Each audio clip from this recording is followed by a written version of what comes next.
right. So we're an apologetics podcast. So why are we talking about education? So that's obviously what we're talking about. If you read the description, why are we talking about education? So the role of apologetics is defense of the faith. And it's more than just proving that Jesus rose from the dead. It's a defense of the entirety of the Christian worldview. Hopefully, if you've watched enough of our episodes, worldview tends to be a key word that we tend to say a lot. So things like how to baptize, who takes communion, what is self-defense, the advocacy of abortion. All these require a Christian response. So what does God, who communicates to us through his word, say about X is an important theological and apologetic defense. And when talking about apologetics, to deny things like theology or church history or hermeneutics, I think devalues what apologetics actually is. So one of the things you probably didn't think about until you had kids, and that tends to be the case, at least for me, is what education should look like from a Christian perspective. Probably more on the forefront from the global lockdowns. And again, this is where I think the left, they always want to personalize, people. And so they term things with personal attributes. And so I don't call them COVID lockdowns. I don't call them the pandemic lockdowns. They are global government lockdowns. That's the badness of it. And we can debate on that. So we're going to talk about religion. We're going to talk about politics. If we have an episode on sex, we're going to hit everything that you're not supposed to talk about. So we'll have to find an episode to do that as well. So Jeff, you're going to provide a one-size-fits-all plan for every single person in the entire world, and anyone who doesn't fit the mold will be labeled as subversive and ostracized from society. So how are we going to accomplish that? We're not, Patrick. Oh, okay. Right. You're advocating for choice. Okay. Yeah. Oh, wait. This is one of my rare kids. That's centralism, Patrick. See, you can do that meme with me and have it make perfect sense. Yeah.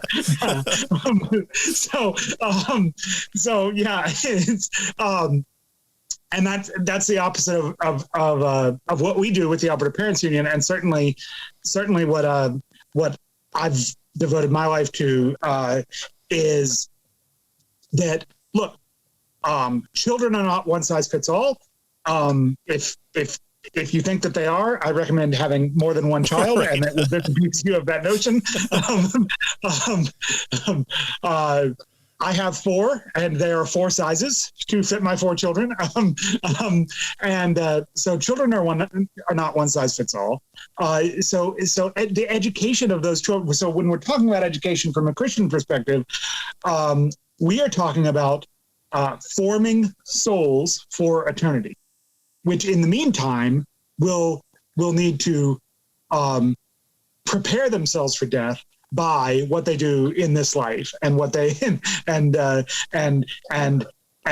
what message they will hear. Well done, good and faithful servant, when they arrive. And obviously, both Patrick and I come from a monergistic perspective where we don't think that's where that's works based, but that does not remove the obligation for parents, as we are forming souls for eternity, as we are. The Bible is very clear.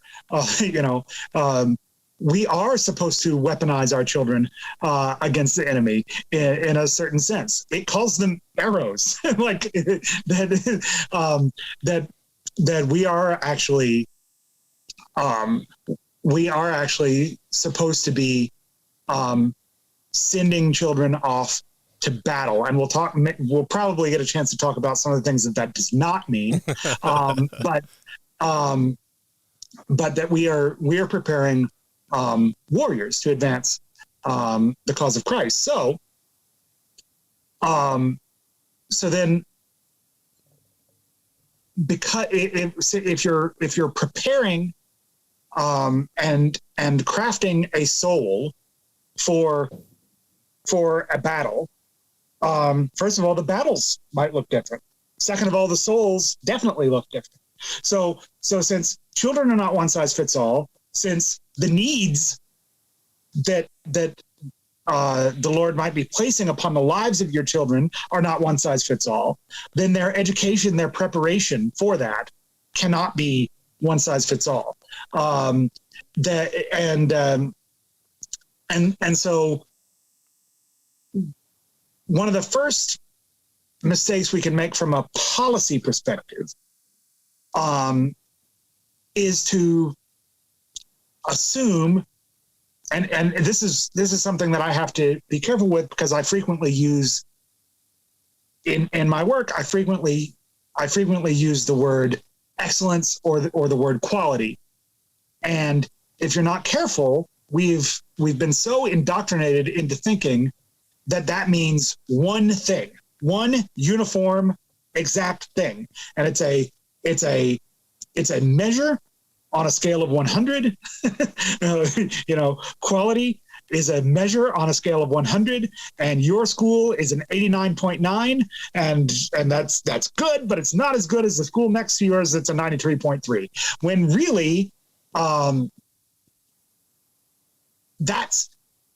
that is not what I mean when I talk about excellence or when I talk about quality. Mm-hmm. And I've got to be careful sometimes, because it's so easy, especially because even some of my own allies, like Austrian style economics, for those of you who are fans of Bob Murphy, who famously, a famous guest on this very show. Friend of the show, yes. Yeah, I think he really made his name off of his appearance here. And so you'll hear him talk about the Fraser Institute.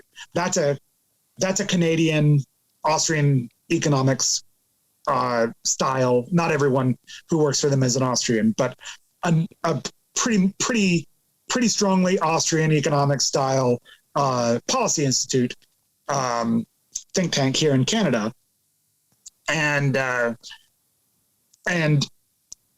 it's very common that the Fraser Institute, the Atlantic Institute, a lot of our sort of allies, ideologically or politically, will speak of quality or excellence as if it's one thing. Because look, I get it. It's, you want to be able to measure it and say, these schools are high quality, these schools are low quality. You want to be able to put them on a chart.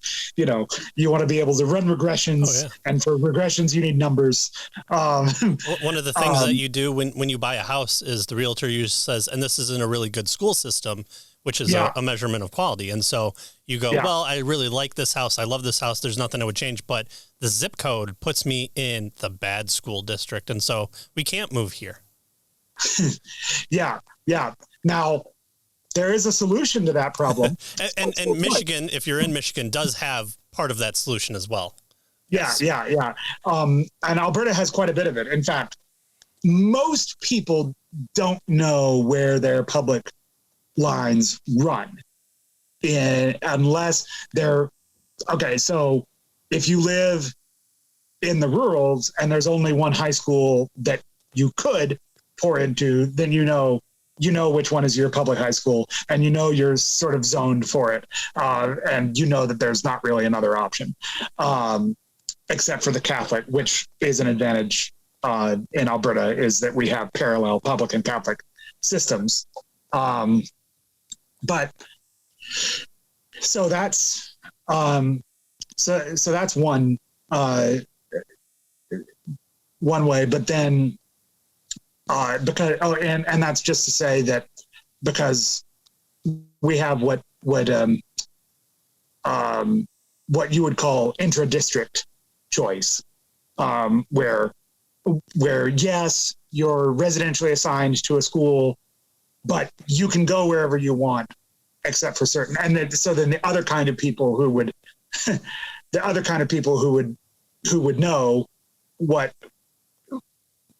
school they're residentially assigned to are people who live in a big city, in a school division, in a district, and within lines that basically everyone wants to leave, and not everyone is going to be allowed to. Mm-hmm. So those are the other people who are going to realize that there are lines, but most Albertans don't even realize the lines exist. So that's less of an issue, although it definitely can be an issue if you realtors who are selling you a house inside one of those lines that everyone's trying to leave, they will have to tell you that, okay, so if you have kids, here's a problem. Like, anyway, so absolutely. But I try to be more careful now, especially I went to kick off my organization. I went on a 23 stop tour of Alberta. Went to all 5 corners of our province. If you struggle with that one, pull up a map of Alberta. My wife and I met in Virginia, and we always told people we would always talk to Americans and try to help them understand where Alberta was. We'd go, they'd go, okay, I don't know where Alberta is. Okay, do you know where Montana is? Okay, do you know where South Dakota is? Okay, do you know where? And then we'd find the closest state that we can. Okay, and then northwest of that is Montana, and then across the border from that. See, I always knew Yukon from reading Calvin and Hobbes. So. Okay, there you go. But anyway, so I always try to be careful now. Especially after having gone on tour and had parents not understand what I mean by these words, that when I say quality or I say excellence, I mean whatever the family wants to get from the school is being delivered in ample supply by the school that the kid is at. That's what I mean by quality. That's what I mean by excellence, because it is too easy to and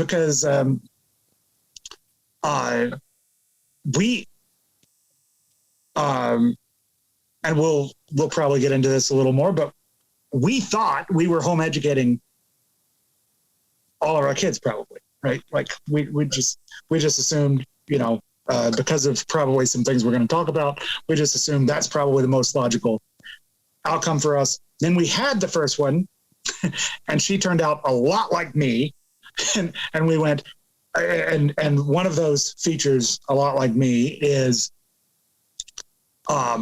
will not learn things, take knowledge, learn things from her parents. Very resistant to knowledge gained from parents. Very, very willing to take the exact same thing heard from parents and apply it when heard from someone else.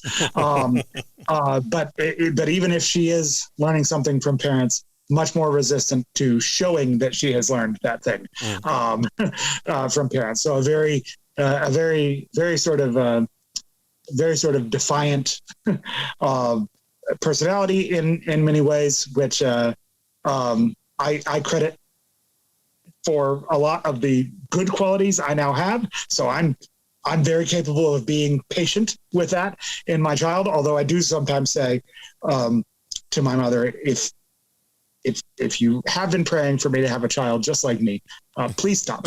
Or you're going to have to hire Blippi to do the teaching. Yeah. Yeah.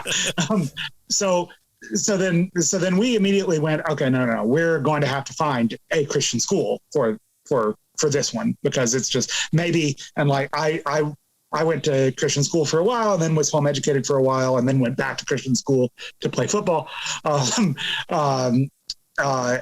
other things. But